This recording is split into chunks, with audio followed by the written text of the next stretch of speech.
Well, welcome back everyone to the Sam Portland podcast, the reboot. And today I've got Chris Duffin with me. I'm really grateful to have him on as a guest after cancelling on him last week anyway. And we're going to get into some awesome conversation with the rebirth, as I talked to you about before. If you caught the last couple of episodes, it's really about the journey of coaches as they go through the industry from becoming, doing everything to be low paid coaches, just coaching, and then navigating this industry that we love and hearing from like-minded individuals. So, Chris, thank you for joining us today. Yeah, absolutely. Looking forward to it. We've got a very close mutual friend that hooked us up. I got your book recently. Actually, I have it pulled up on my computer right now, just in case I needed to reference it. But Well, thank you for that. Amazon royalties are they're less than tips in a restaurant. I'm like, what is even the point? Like, I had my autobiography was a bestseller, I think, in 8 categories. I mean, you look on there, it's got like 500 reviews, and Yeah, they've cut the Amazon royalties to the point of like I don't even look to see what's there each month. It's an interesting thing from business, right? Is you don't write a book to make money on a book. yes, Like it is, you need to make sure that you understand why you're writing a book and how that fits in. For me, there was definitely a very personal component of sharing the message and the story within that. yeah, So I was good doing that, but at the same time, like if you're doing it as a business piece, it needs to be doing some things of either like establishing some credibility for you by showcasing your intellect and thought process, or some sort of like lead generation and yeah, making sure that like one, people are going to steal your book. yes. And you shouldn't try to stop that from happening because guess what? You don't get paid anyway when you sell a book.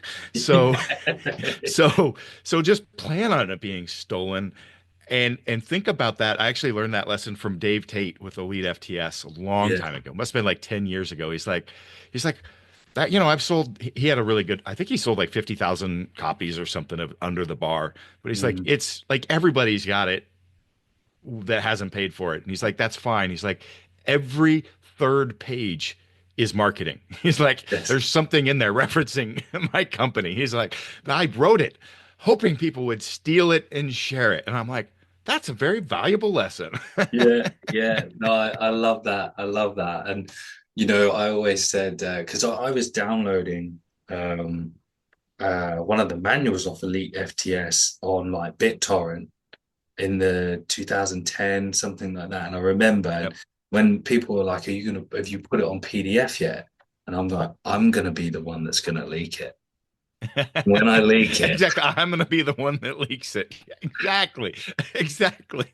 and when I do, we will. And an interesting process of writing a book that I'd like to actually glean from you, like as you said there, like what's the point?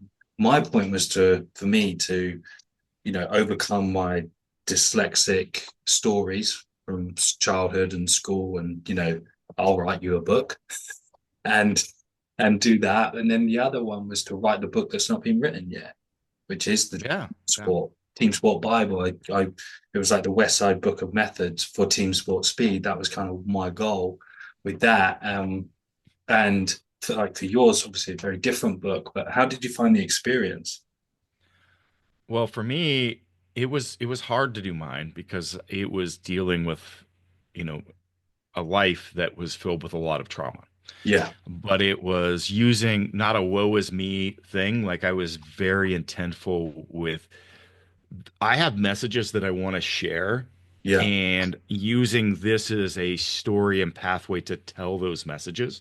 yeah, But it was a 9 month process, and walking through the history and spending time kind of thinking and meditating about those moments and putting it down yeah, really helped confront those in a different perspective than when it's in the back of your mind yeah, back there, and you justify, you have these stories, you don't see that something isn't out of the norm necessarily yeah, in a life that I had, and then looking back at that in a very microscopic way, helped me realize just how messed up some of it actually was. Mm, And so that was a little hard, yeah. honestly. It was not the easiest process, but I think it was valuable for me to do at the end of the day, Mm, the cathartic process, if you will, yeah. putting some things to bed.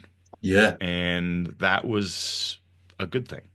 Yeah, that's awesome. And it's something to be you should be really proud of as well. Like a lot of coaches that I help and work with, they know I'm a massive mental health advocate and self-discovery. I've had my own journeys and experiences with death and stuff like that. And it's such a it's such an important part. And to be able to do that through the writing journey, for me, just from dyslexic childhood, for example, bottom of class, you just can't learn. You're stupid, sort of thing. I killed so many narratives along the way writing that book. Yeah. And that's like, it's a huge growth point. Like, I don't know whether you've ever had Excuse me. experience, bless you. I don't know if you've ever had experience of this because I wrote the book and I published it, hit Amazon. And Originally, I was in talks with Yosef at UAC to publish it. And I said Hmm. to him, like, about, I want to be able to distribute it how I want to distribute it. So I don't think it's going to be the right move to bring a company involved.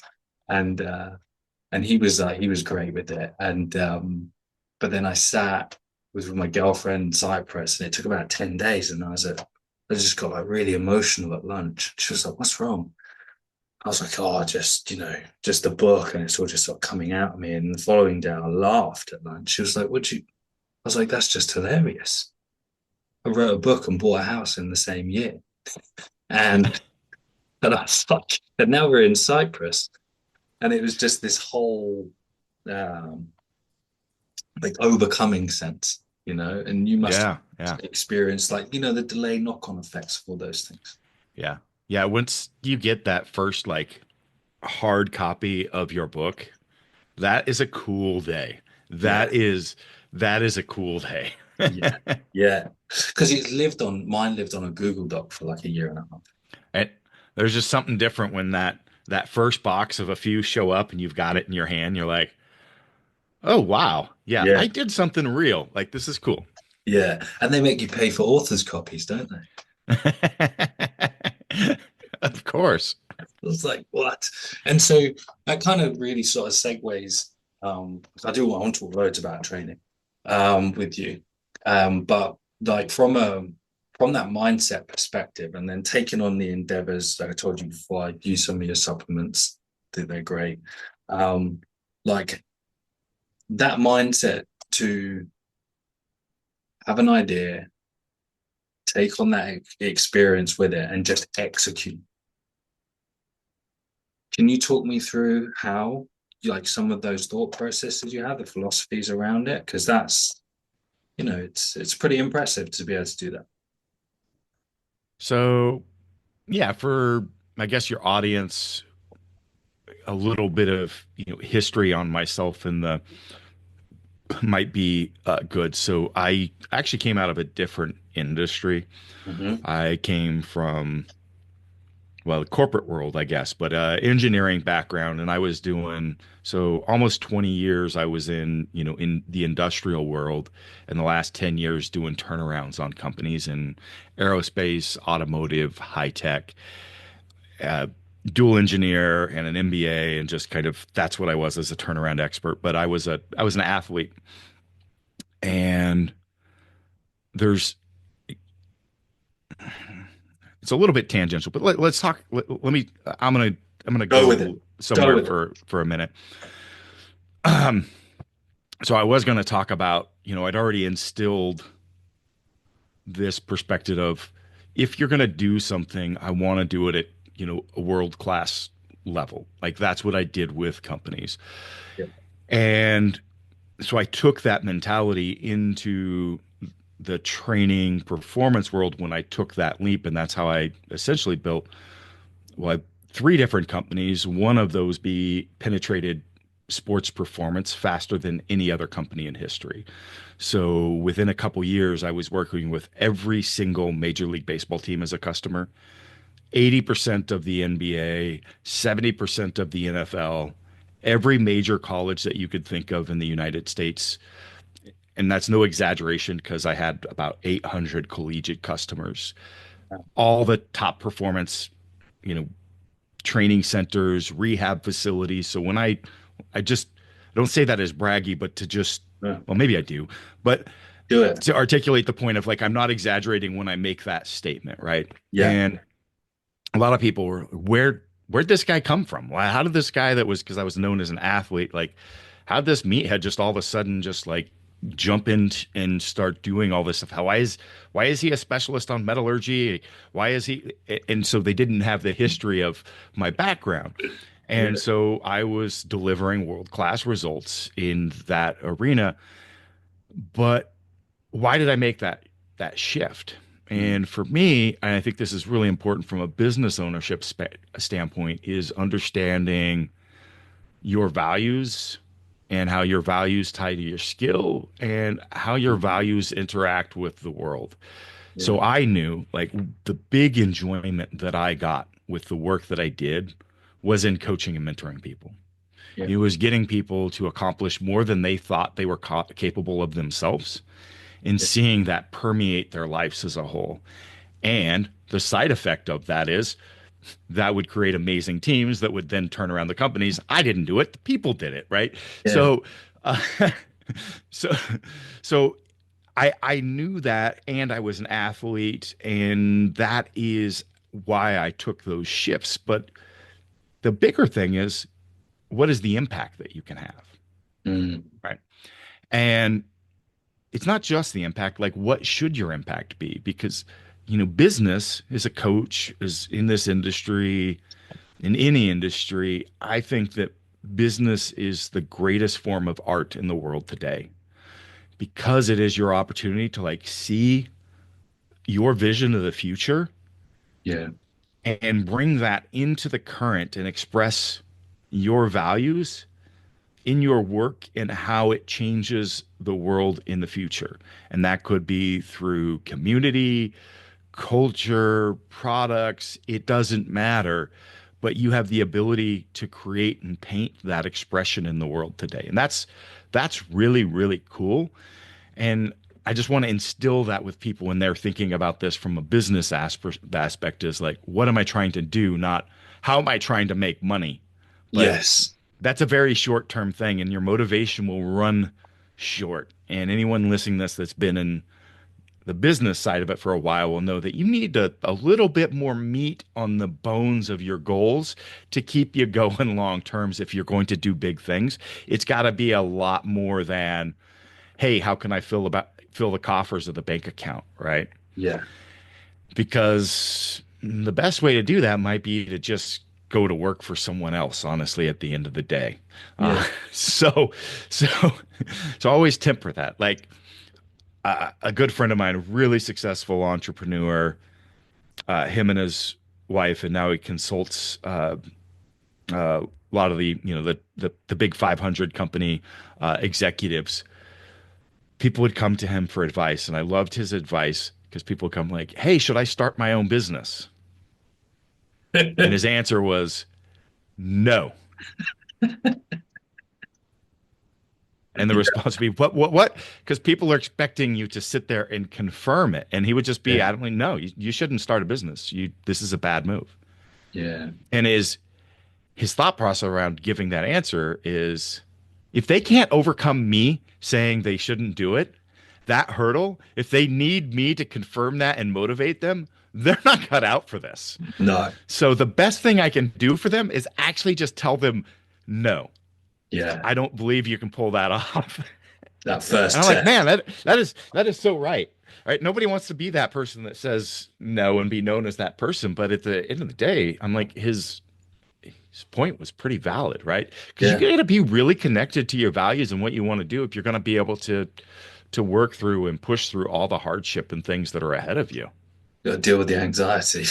Yeah, exactly. Yeah, and that's awesome. And I think it's great context. And that's when you said about bragging, I was like, no, brag. We had to overcome British mediocrity. So, like Britain suffers Yeah. with tall poppy syndrome, big time. Yep. I've And heard that with many. I've ended up on a lot of British podcasts for some reason, but yes, I've heard yeah, this repeatedly. yeah, and it's like, and that's a huge thing. Especially with a from a say from just even from a coaching point of view, self-esteem point of view, you should be able to be like, I do this and I'm good at it. And someone Don't goes, get the other, don't get too big for your britches. yeah. And then there's someone else to be able to turn around and go, do you know what? Yeah, you are. You're good at that because you've earned that. You've earned that stake sort of thing. Well, And and that doesn't mean putting anybody else down or saying that you're better no, than anyone. It's literally just the confidence saying like, this is who I am, and this yeah, is that's it. That is yeah, not the it, everybody is great at something. Like it has no there is no statement on anyone else to say, you know what? I'm phenomenal at yeah, getting people out of pain, yeah, back yeah. pain, and back to lifting weights. Like Yeah. I am amazing at this. Like if you want like I'm one of the best at X. Like you need to be able to state those things. And in the sort of S&C sports performance world, whatever you want to call it, we're kinesthetic people driven by academia. And I was a conversation I was having with someone, and they said to me, I heard it someone that the problem with academia is that the stakes are so low, and it I kept that with me when I was writing my book as well, because someone will always argue with everything to just Yes. to just up, Yes. Just argue. Yep. and rather than have the results in itself. And what's um what's quite interesting, you said there Well, about here's the thing. You created a book. You put your methods out there. You did this, and a lot of people don't do that.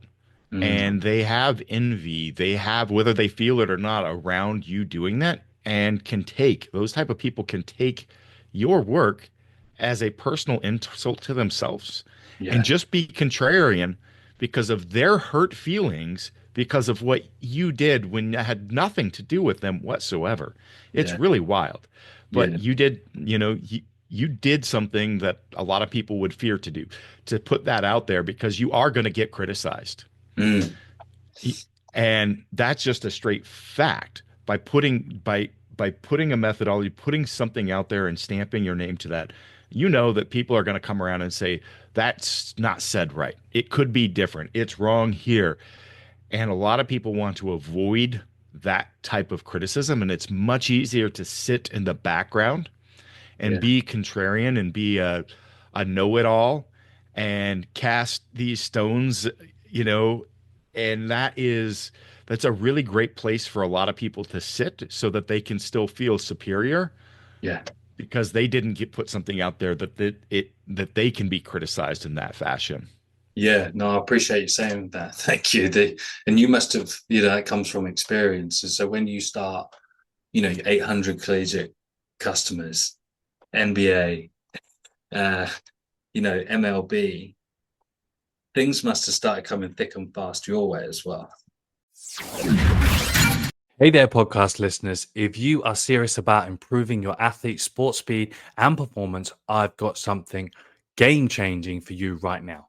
Imagine having instant access to all the tools, strategies, and insider secrets you need to systematically create speed gains over and over and over again, all in one place.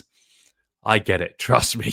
The internet is overloaded with information. You spend hours hunting for advice, and it's hard to know what works. But what if you had a proven roadmap, a proven system designed to build and improve sports speed, bridging the gap from the gym to the field, and even implementation to skills with fewer headaches? That is exactly why I've created the Sports Speed Insider after the successful publication of my book this year. This is definitely not a course. It's an exclusive coaching program where I walk you through in 10 minutes a week how to implement my revolutionary sports speed system. With weekly whiteboards, exercise breakdowns, and even training programs, you are going to be taken care of. And the best part, there's no noise, no guesswork. Just apply what I teach you in your environment immediately for just 49 pence per day. And here's the deal. As a podcast listener, you get a special invite. Go to www.speedbysportland.com/sportspeedinsider and join us today and get exclusive training that is not there for public access. Plus, as a thank you, I've got some epic bonuses waiting for you. A full 12-week program, all my speed progressions, and an unseen London Speed Masterclass. Also, as an insider, you'll be the first to know about events, seminars, and receive exclusive insider discounts. But this is only for a limited time. Don't wait. Head over to www.speedbysportland.com/sportspeedinsider now. Remember, success loves speed. If you've been waiting for the right moment to unlock real sports speed, this is it.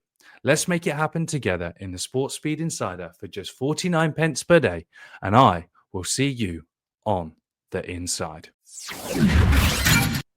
Yes.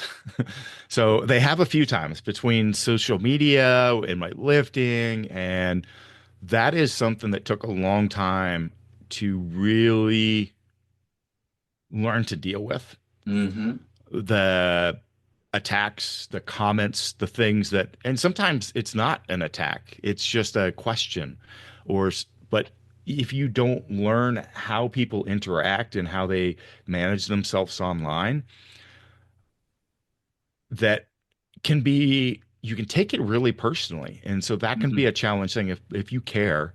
There's some people that just really brush things off, but I think at some level we all care. And so seeing spiteful, hateful challenges, anytime that you start seeing some success in some area, you're going to see, kickback in that fashion. And that can be a really challenging thing. And any business owner is going to do that, be it a small training center with other coaches around the corner that are seeing your success with clients and seeing your client load climb, and it's like, that guy, he doesn't know his stuff, and maybe they're like, it doesn't matter what level you're at, like that stuff's gonna happen, right? Yeah.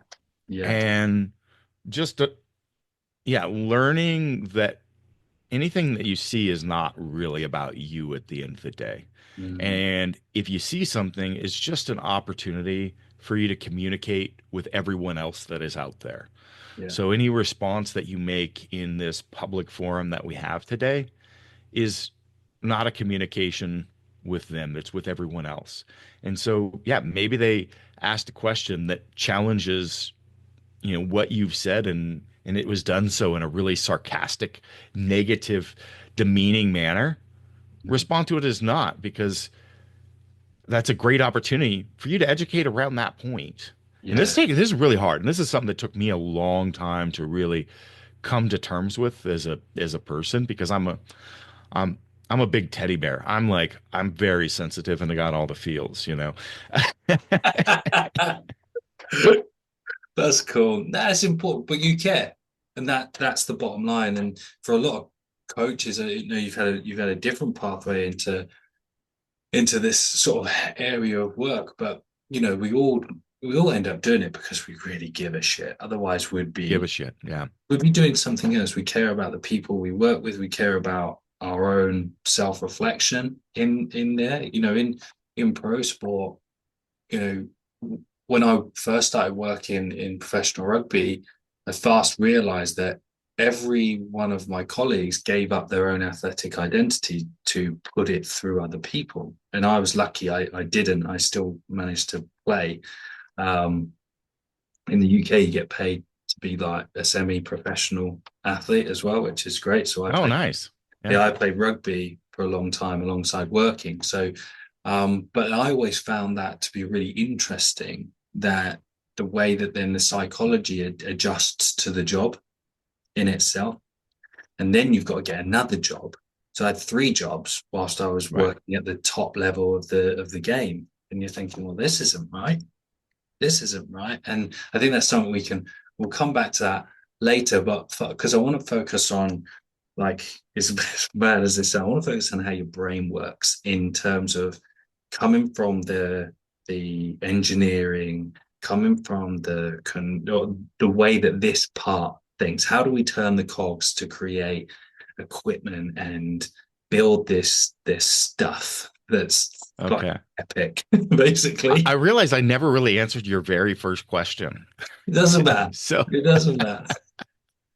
so, um, it is for me, it's just about putting the head down and focusing on the details, the minutia.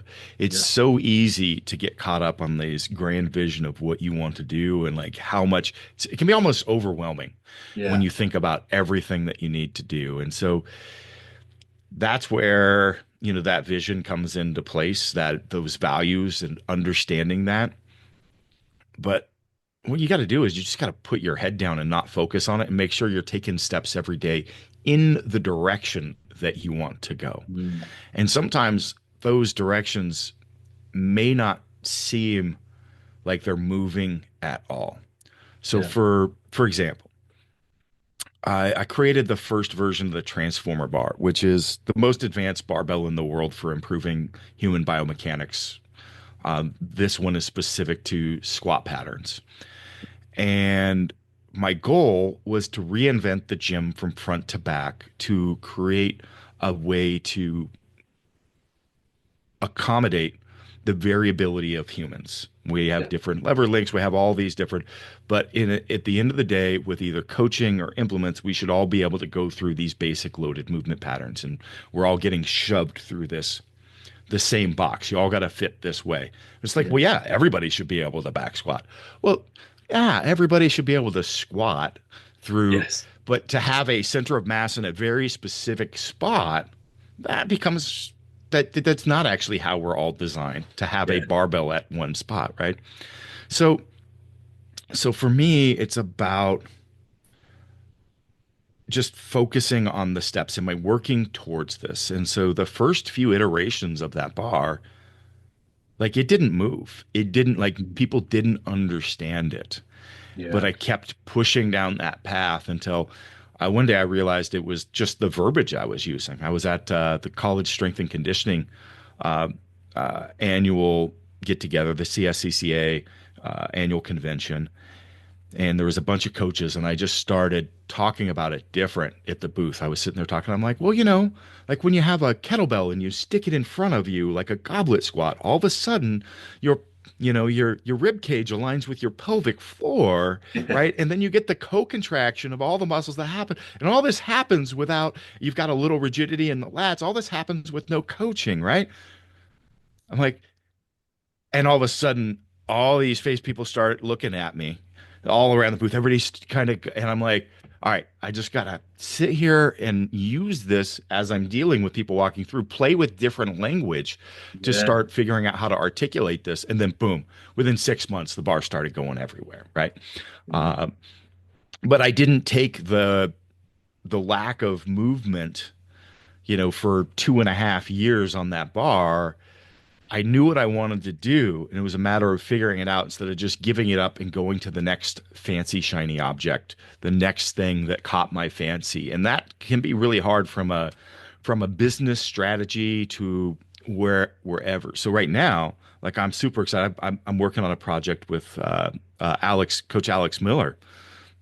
We've been working on this for, well, you could say over a decade, but uh, for over a year straight. And on the tech side, the individual was working on that for a couple years behind that. And this is all around that same thing. Like, how do we make good movement quality, good loading practices accessible to the masses? And so my first approach with that was Kabuki through equipment. But yes, that made us ability to accommodate for the differential and universal and make, hey, squat patterns accessible to anyone so that Yeah. they could, without coaching and training, be able to access and feel comfortable going through this movement feels natural. Oh my God, I'm no longer scared of this.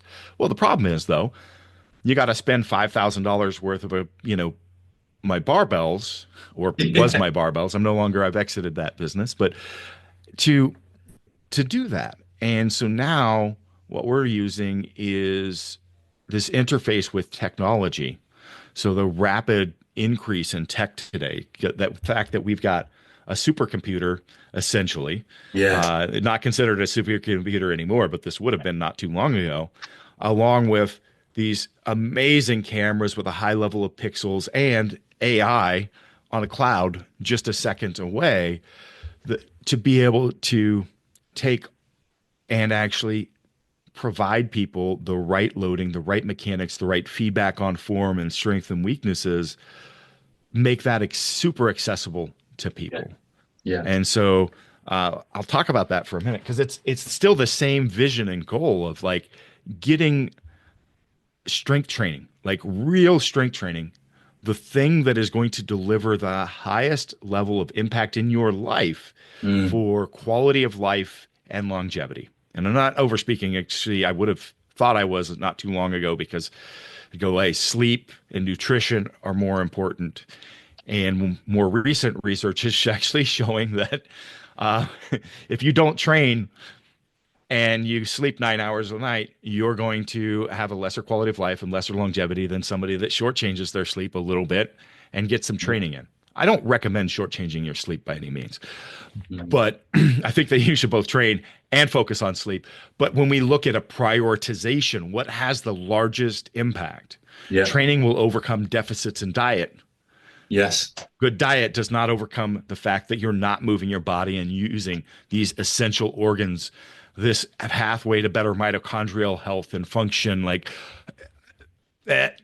Moving with load, and I'm not saying weight training is necessarily, sprinting is moving with load. Like there's a lot Yeah. of ways, to move with load.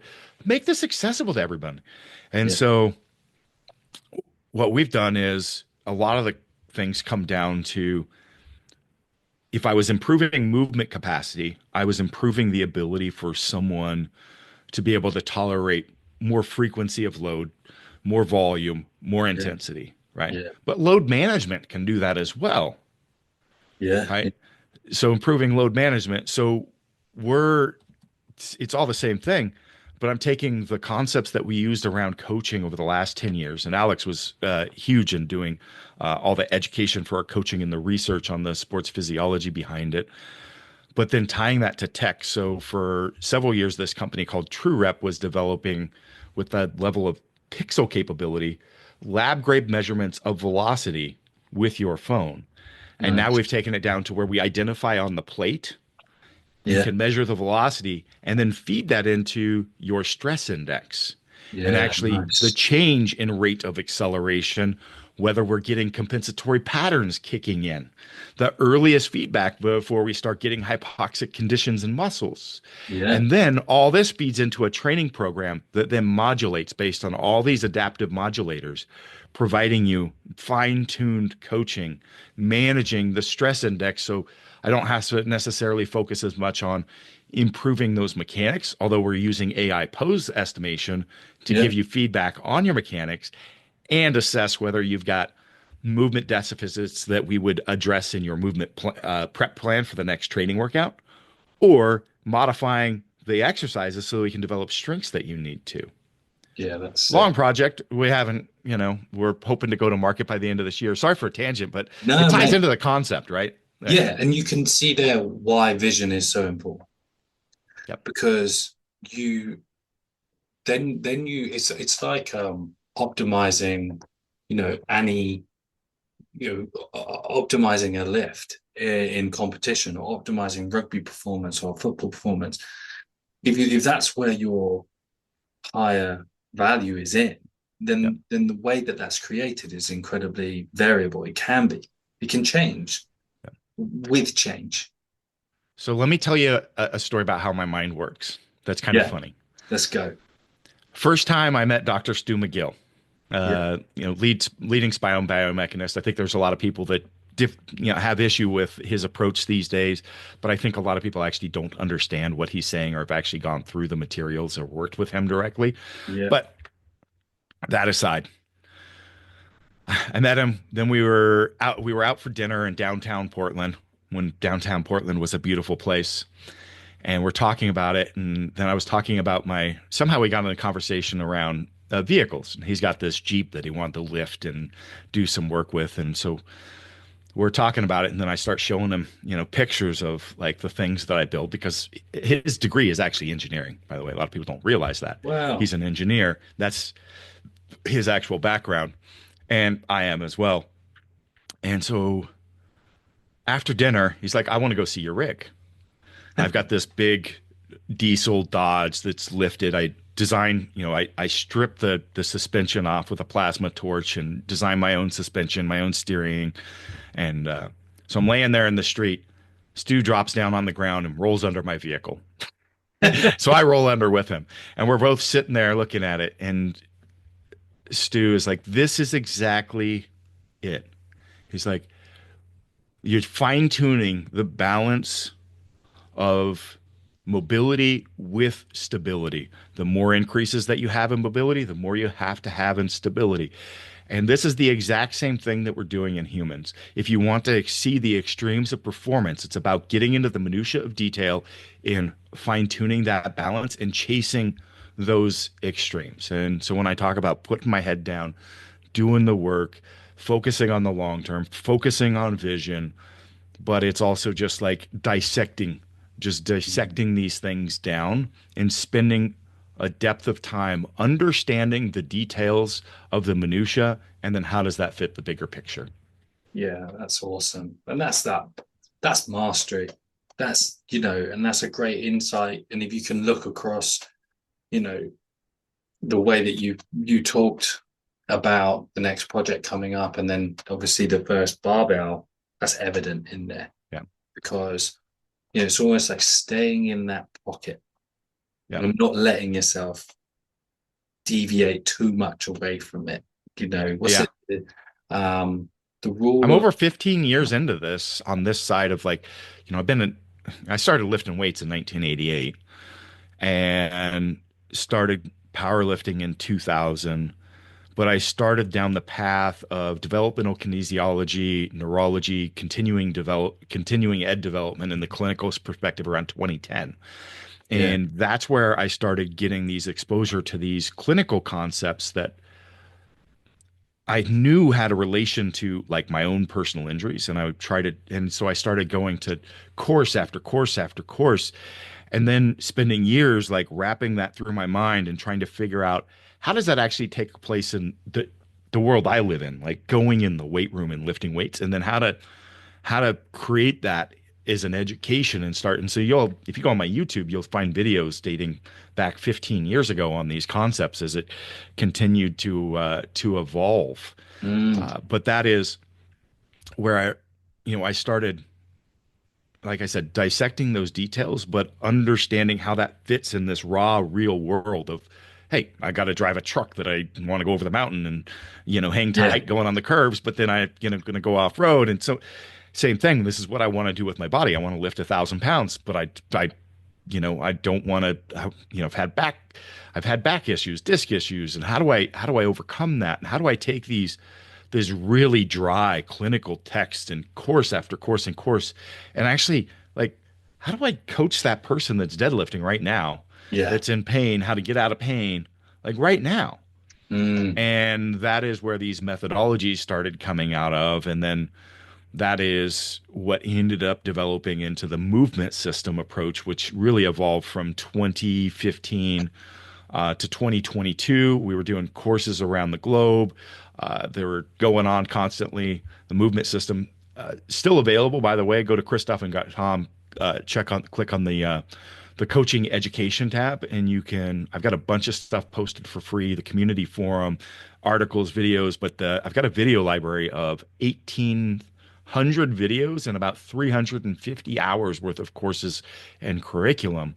mm, And so that is, and Alex is on there as well, and we're continuing to build that out. But that is that philosophy and approach that is fed into, okay, that's great for somebody like us or fellow people in the industry, yeah, but what about my my 16-year-old son and his friends and a Yeah. 22-year-old or a 45-year-old mother that's never lifted weights in her life but went, oh, I really need to be doing this. I'm going to be heading into menopause. I got to start preparing for this. I need to live longer. I need to live with a better quality of life. What do I do? How do I go about it? I can't Mm. afford X. Like, so it's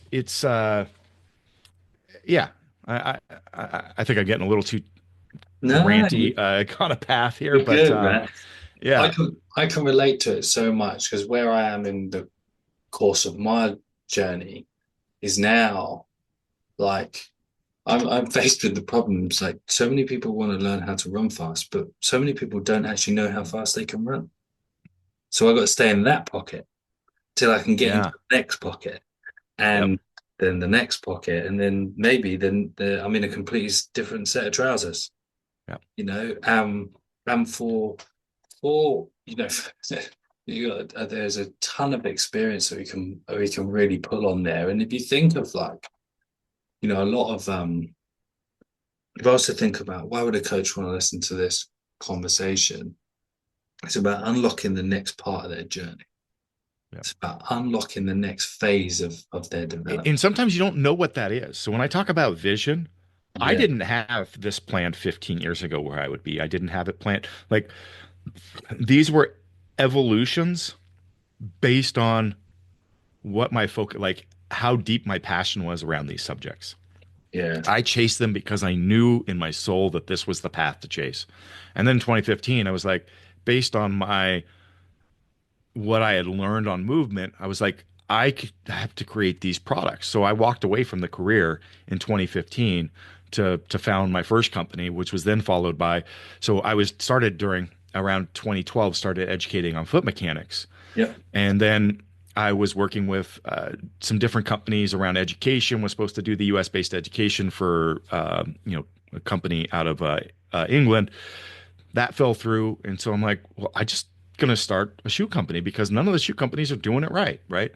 Um, Same thing with the supplements, like nobody was doing a daily nitric oxide product. They were putting these in pre-workouts only when I I really truly believed in this because it was the pathway of what I use. So to enhance anabolism, hypertrophy, really get it's not an acute dosage product.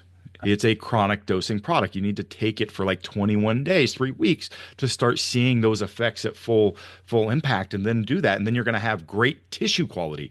So you're going to yeah. have really well hydrated tissues, good turnover, clearance of materials. And so I released the first daily use non-stimulant product and then paired that with a stimulant one if you wanted to add that if you use stimulants for workouts. And so again, it was all just those pathways. And now I've been doing education on, so I've been in like the peptide space since 2003, no, 2005. Yeah. And so I was doing a lot of protocols behind the scenes because it was a very gray area for, you know, professionals, Yeah. clinicians, other figures and then more recently that's gotten to be more acceptable. And I've actually got some clients that have allowed me to publish what I've done for them. So I've got some incredible case studies on my blog that will blow your mind. Like people will not believe it. And now I've continued to push articles on it. People are like, why are you doing educating and posting videos on this? You have no business, like Yeah. no financial business in it. And so by the time I launch any business, I've been in the field typically for Yeah. like 10 years. Like Yeah. just like developing my expertise, art, writing, so on. So now I'm getting ready to start releasing peptides. I'm working on an oral and transdermal peptide line Nice. that will then hopefully be able to sell through my Build Fast formula company. If not, I'll figure out another avenue for that. I've got the first product, which is an incredible metabolic com mitochondrial function. It's just I'd go on. We could have a whole podcast about it. I'll skip that. You can see it on my store, or learn about it on my community, and this is a great time for a push. So I'm kind of marketing here, but we're Yeah. talking to coaches. $29 a month is my education portal. Like absolutely the best value in the industry about the amount of resources on there. Like I said, 1,800 videos, 350 hours of lectures from industry tycoons, myself. Like, it is just a wealth of, it would take you so long to work through all the materials in there. And then we're continuing to develop that into, guided tutorials and ebook approaches as well that are dropping every month that you'll get access to. That's There awesome. is, I mean, it's a treasure trove. So again, that's a good, like, if you're in this industry, you should use this resource. It is incredible. Love it. The All right, there's my marketing Yeah, pitch. there you go. So the what you're just what I would say is a perfect example of just following your nose. And if Yes. you go Yep. down that, you find it, and you just work it. And if you're into it, you If you're can. into it and you become an expert and you do, like, the eventually things will just populate, and then you'll start, don't jump on the first thing, Yeah, right? Now, once you get to the business perspective, start thinking about it, and then start gelling and formulating, your strategy as a whole with that. But this comes well after, you know, and I'm not saying don't go out there and coach. Like, go out there and coach and do your thing. But are you going to be lecturing? Are you going to be writing? Are you going to be like, what is your pathway? What kind of long-term clients are you looking? Are you going to be coaching other coaches into the industry? Are you going to be like, there's so many different pathways. Don't jump to, like, give yourself space to mm, figure it out. Don't be driven by the immediate, I got to make $1. I got to make a business right now. Work the yeah, 3 jobs that you worked. Do the whatever it is to give yourself the time and space to have the creativity to yes, find the solution. And when you find that path, stick to your guns and just keep at it and working. As long as you're taking a step forward every day that aligns yeah. with where you want to be. That's so good because obviously with you know, creativity can't exist if you don't give it space. And Yes. When that's you've got the pressure of fear and anxiety, it creates these blinders on you. yeah, All you can think about is what can go wrong. mm, And yes, there's a certain type of creativity that can create to force you to come up with solutions. But more often than not, it creates these blinders on you yeah, that you are so focused on saving and retaining the position that you've got and not falling backwards or taking a misstep that it closes your eyes off to all the opportunities that present yourself. So if you find yourself in a position like this, what I like to coach people to do is to take a step back and go, okay, imagine, and I want you to meditate and spend some time going, all the things that I just feared happened. I lost all my clients. I got fired. Like, where I've got to restart right now. yeah, Imagine you're already in that, like, everything just failed. You yeah, lost your home, all the things, whatever it was that you were worried about. You are in this position right now. What would you do? Now that you've got the freedom to explore all potential opportunities, everything's gone. You're starting from scratch. What would you do? Where would you go? What would be your next steps? Okay. Now map that out. And now once you've done that, now take a step back into the present and go, oh, I'm actually at nothing. I have all these things. I've got a base level of clients. I've got a studio. I've got this. Okay. Now that's my start. That's all bonus. That's yeah, all bonus on top of this plan I just fucking mapped out. yeah, Let's add. Okay, wow, that's that's just that's just extra leg room right now that I could use or use again as maybe that's just an income source right now while I now push and try to develop these pathways that I just came out because I realized that isn't what I'm doing isn't quite aligned with yeah, the best use of my creative skills. yeah. And that's yes, yes, because we're just thinking about You even really have to visualize it though. Like, yes, really visual, because it's about taking those blinders off. So 100%. No, I'm with it. That you're removing the apprehension, and I put myself into the position where I made I ended up getting fired from a job. But at that point, I made the decision that I was never going back to that. I could sit on that coach club carousel. People go from one college to the next, to the next, or the club. And I could sit on that, or I'm getting off, and it's my time to get off. And that's fearful. And a lot of coaches listening to this could have been in clubs, professional clubs, chasing the badges for a long time, and then maybe thinking, I need to do something else. And that, what you've just said, hopefully they're listening to this will just step into it and action it because it's powerful. It's Yeah, powerful. I found it a very effective way for if you really do it, you really visualize it, meditate, sit into it, Yeah, for removing those blinders and seeing the opportunities that you're not seeing right now. yeah, yeah, yeah, yeah. Oh, yeah. I'm a big you know, we've obviously got like latent thought and then manifestation thought and the role of subconscious auto suggestion, how we're bringing our world to life, Yep. and that's so powerful. And I think when, as you say, like some of the things I take from you there is about, following your nose, doing what you love, understanding that if you can catastrophize on it, or you can explore that catastrophe and then make some Yep. decisions, and live in it. And that surely, that if you're only in it for the money, uh, then you're never gonna go to that depth of self to survive it. Yep. Exactly. Yep. You know, um, and so from from a training from a training perspective, right? This is quite interesting because I'm a big believer that the way that the philosophies aren't disconnected, it's all an in connecting thing, interconnecting thing. So from what we've talked about, how are you for your own training? I think it's quite interesting to talk to coaches about the way that they train themselves. How are you bringing that all into one place? Mm. You try to say that question another way. Okay, so how are you in vice versa, how do you adopt, say, how are you going to combine your principles of business, your principles of life with your principles of training? Yeah. So I wouldn't say that those things are necessarily aligned right now, or maybe they are.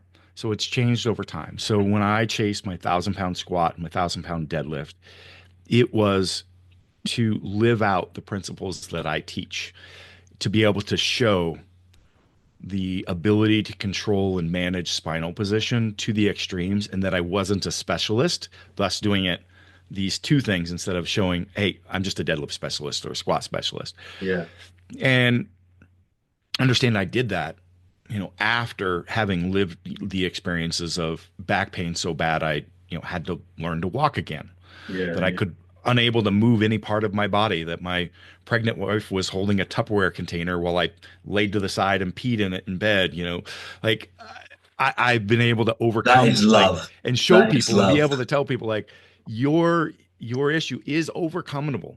And in fact, I did that and then got to this point with no pain. Right. Yeah, And so that was, and then there was also the message of just in a lot of that is the inspirational message and showing that we can accomplish so much more than we think. And I said that very early on. That's what I love doing and helping people achieve. So that was a line. Now, after completing that, it has shifted. mm, So for me, it is about health and longevity, because there's choices and things that I did during those periods of time of facing the extremes that are not good for my body, my mind, my longevity. And so it becomes a more health focused journey for yeah, me going forward. And there's literally no need for me anymore to prove to myself or to others my capabilities for strength. So I'm just not concerned. Like I've gone years without squatting or years without deadlifting yeah, at this point, and then I'll still go do it. It just depends on whatever I feel like. So for me, training needs to be energizing. yeah, It needs to be enjoyable, yeah, and it needs to be time based and also fit in my life to allow me the opportunity to do the other things that I want, but Yeah. also needs to still be a central piece of what I do, but not the output of it being a reflection of those things anymore. So, but then again, I'm doing, especially on the peptide front and the supplement front, doing so much more just because it feels right. I don't have a business around it, although I'm starting to develop one around the peptides is around health and longevity. Yeah. Like I'm approaching 50 years old and I'm living with vitality. Yeah.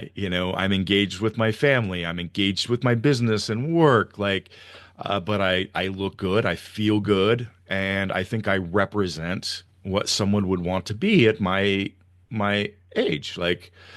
And so I'm doing a lot of kind of education on social media and other stuff around, those strategies as it relates to that. And so, yeah, I guess that answer the question. Yeah. Do you know what I take from it? And just before we wrap up, what I take from everything that you said is that it all applies in a different way as you progress. Yes. So it has a natural evolution in itself. So my community education forum, by the way, is called the Endless Evolution. There we go. Right. Because Thank- that is the essence of things as a whole. You're continually evolving, shedding that old skin and becoming whatever newer version is Yeah. of yourself. And that is nothing negative towards what was or what will be. Oh, Like we're in this moment and we're evolving. That is life. yeah. It's about becoming that next whatever iteration or better version that you are. And I truly believe that we should all be chasing that, not chasing perfection, but chasing those next. What is the next evolution? That's awesome. That's awesome. That's a perfect way to finish, Chris. Thank you so much. Thank you so much for joining me today. Your Instagram is still the same handle? Yeah. And for the most part, if you just type in Chris Duffin, it's like muffin, but with a D instead of an Yeah. M, Yeah. Duffin. You'll find me on most everything, either that or Mad Scientist Duffin. Yeah. That'll be so I'm ramping up my YouTube again. So really great Nice. information there. YouTube and Instagram be the main places to go on social media. And then a hub for everything, just chrisduffin.com. You've got my store with my ebooks, related products from Barefoot Shoes and Build Fast Formula, Which is great. and the Which is great. community education. All that is on there. That's We make the awesome. best. Like they're definitely different. Like it is. We have the only minimalist shoe company in the world focused on natural materials.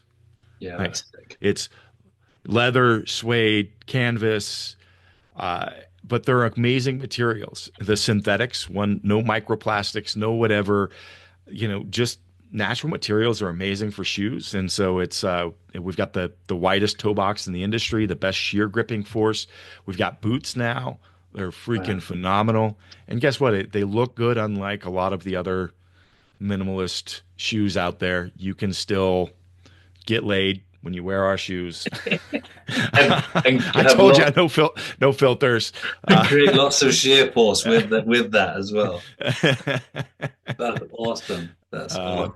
yeah, like I wear there's either our boots or the ones between, like when if I'm wearing a suit to a nice event, because they're dress up type stuff as well, so encompassing Nice. that full line. Yeah, so you can find all that stuff, the education portal. Anyone listening to this podcast should at least go look at the education portal. Yeah, Like you cannot join for a month, absorb as much material as you can. Okay. I agree. I agree. Thank you so much. Hey there, podcast listeners. If you are serious about improving your athlete's sports speed and performance, I've got something game changing for you right now. Imagine having instant access to all the tools, strategies, and insider secrets you need to systematically create speed gains over and over and over again, all in one place. I get it. Trust me. The internet is overloaded with information. You spend hours hunting for advice, and it's hard to know what works. But what if you had a proven roadmap, a proven system designed to build and improve sports speed, bridging the gap from the gym to the field, and even implementation to skills with fewer headaches? That is exactly why I've created the Sports Speed Insider after the successful publication of my book this year. This is definitely not a course. It's an exclusive coaching program where I walk you through in 10 minutes a week how to implement my revolutionary sports speed system. With weekly whiteboards, exercise breakdowns, and even training programs, you are going to be taken care of. And the best part, there's no noise, no guesswork. Just apply what I teach you in your environment immediately for just 49 pence per day. And here's the deal. As a podcast listener, you get a special invite. Go to www.speedbysportland.com/sportspeedinsider and join us today and get exclusive training that is not there for public access. Plus, as a thank you, I've got some epic bonuses waiting for you. A full 12-week program, all my speed progressions, and an unseen London Speed Masterclass. Also, as an insider, you'll be the first to know about events, seminars, and receive exclusive insider discounts. But this is only for a limited time. Don't wait. Head over to www.speedbysportland.com/sportspeedinsider now.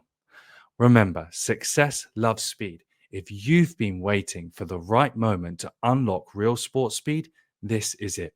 Let's make it happen together in the Sports Speed Insider for just 49 pence per day, and I will see you on the inside.